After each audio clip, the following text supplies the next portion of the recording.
What's up guys, the Gorilla Tavern here, and today I'm going to do a video showing how I put together the Ultimate Survival Tin. I get a lot of questions asking what all do you put, or how do you get all that stuff in there, and so today I'm going to show you. So before we get started, check my cameras here. I've got two cameras today. Been having some issues with the iPhone. For some reason the audio won't work on the forward-facing camera. So, get some rubber gloves on here. And I do this so I don't get my greasy taco covered fingers prints all over your guys' stuff.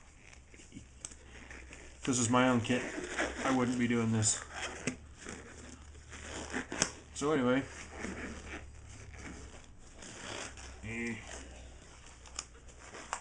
alright, gloved up.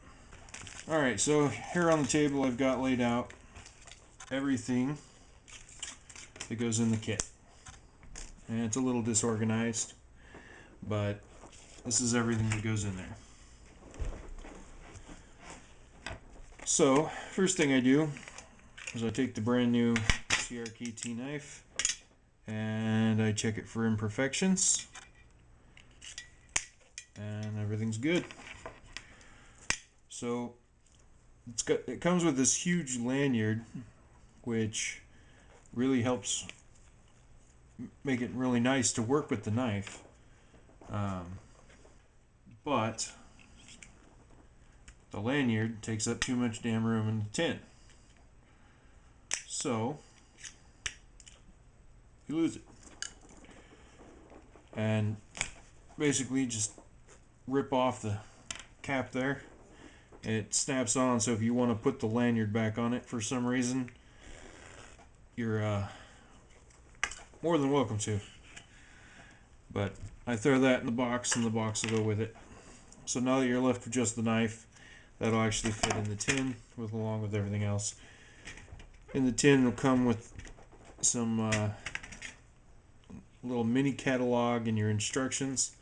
I'll send those too. So make sure I'm in frame here.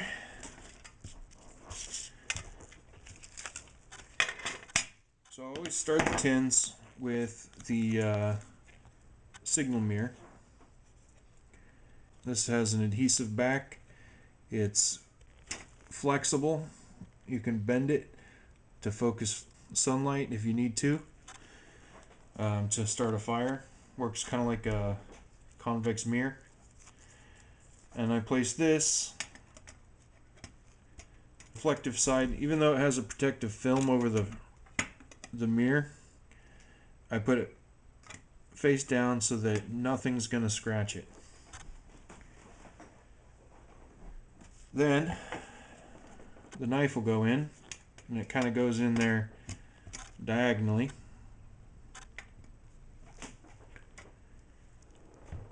And then it's just a matter of starting to push everything in there. And the compass, the mini compass, is what I usually put in next. And that fits just like that into the handle of the knife. Then your anti-diarrheals also fit, at least one in the handle, like so. And then the other one upside down. Basically, you're just trying to utilize every little pocket of air in this tin as storage. Let's see, what do I put in next? Oh yes. Next comes the 1 liter or 1 quart, close enough, Ziploc bag. These are freezer bags, so they're a little thicker than most. Or I think they're freezer bags. They're heavy duty, whichever one's there, with the double zippers and whatnot. But get back in frame here. You want to roll these as tight as possible because they are kind of fluffy and they take up a lot of room.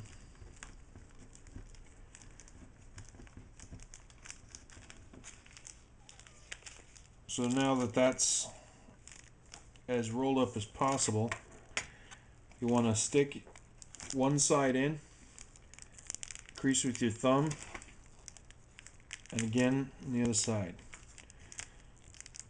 Trying to make sure all of it's inside the tin there. And that fits in just like that. That's going to take up the least amount of room. Now we can start filling in some holes here. We've got the fish hooks and the weights in the Ziploc bag. There's some air in there. Okay guys, sorry. Let me fix this here. Alright. Well, the other camera crapped out and after only a couple of minutes, so I'm going to go back a ways. So, to reiterate, we've got our zip tie along the rim. We've got the 1 liter bag around this way, and then the button compass and the 2 anti-diarrheal pills in the handle. And the flashlight up here, if you can see that. Okay. Now we go with the ferro rod. Just kind of push it in there.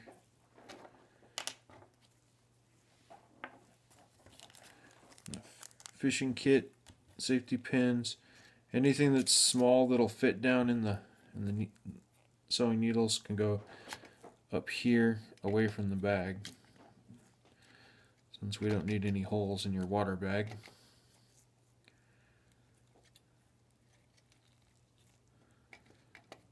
Okay.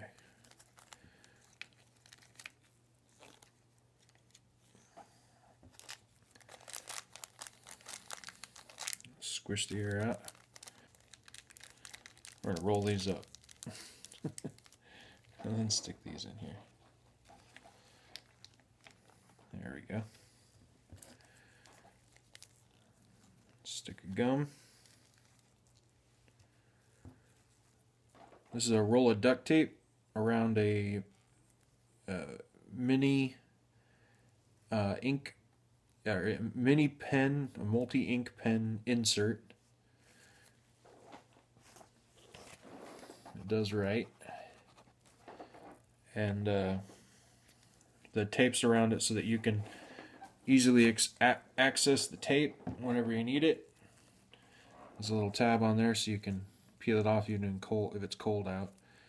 And the pen will write on, other surfaces other than paper, which is nice for a kit that doesn't have much paper in it.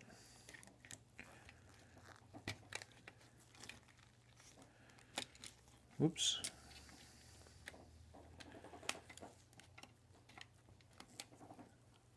Packing these tins is like trying to get a cat to take a bath, I tell you. Alright, come on now.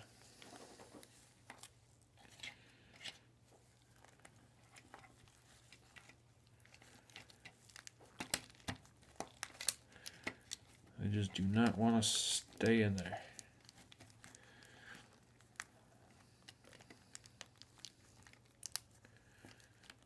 Now, if you ever had to use one of these kits in the wilderness or something, you had to pop it open, I would strongly suggest keeping most of the stuff in your pocket, as getting it out of the tin. The tin's more for storage than it is using it. More for storing the items than using them out of it.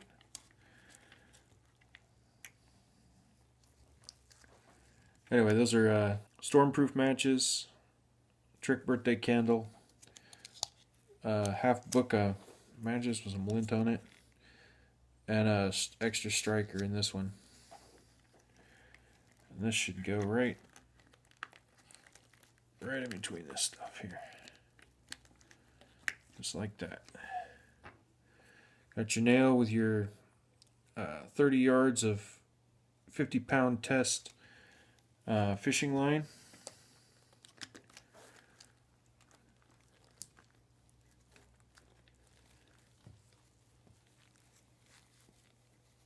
2 cotton balls. Kind of just fills in the gaps there.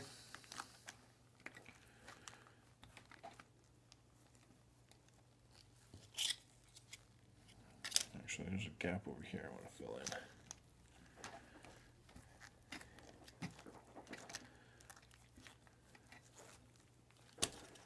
Micro-pure tablets go on top.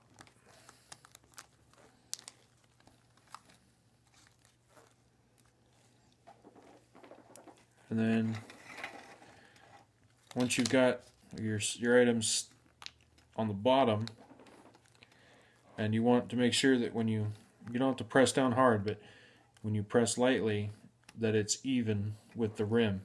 If it's not even with the rim, pull it all out and try again. Because if it's not even with the rim on the bottom, then the top's not even going to close. So we got 2 Band-Aids, and overstocking your kit with Band-Aids is not a good idea. I think 2 is plenty, especially since these are the really nice ones.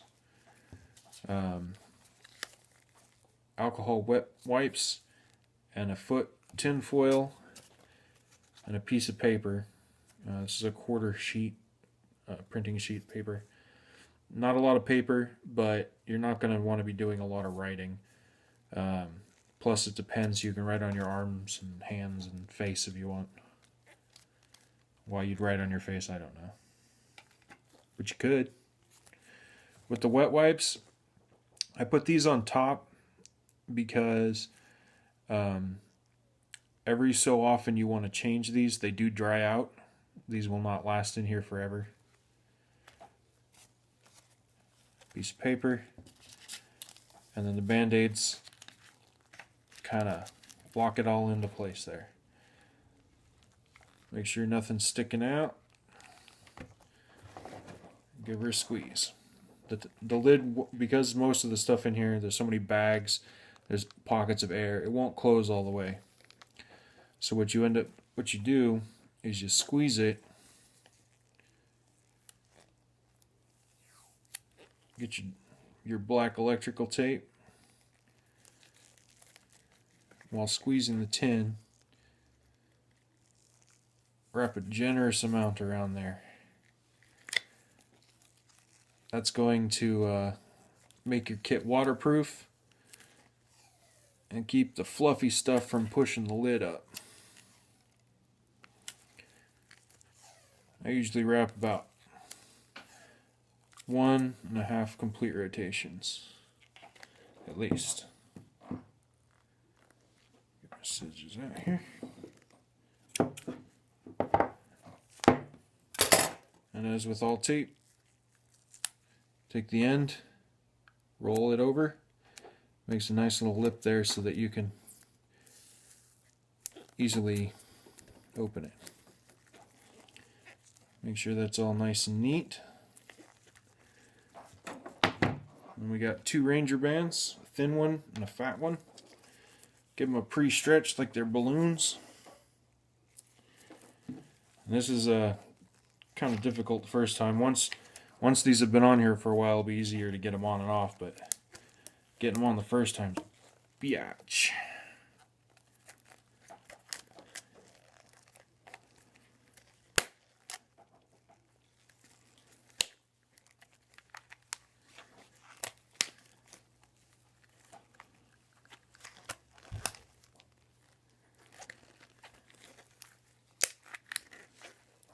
Okay, so it's around. Now we just got to seat it a little better. There we go.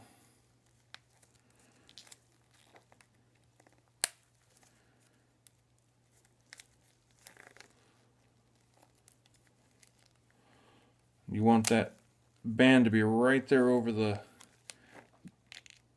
gap. Apply even pressure on the tape.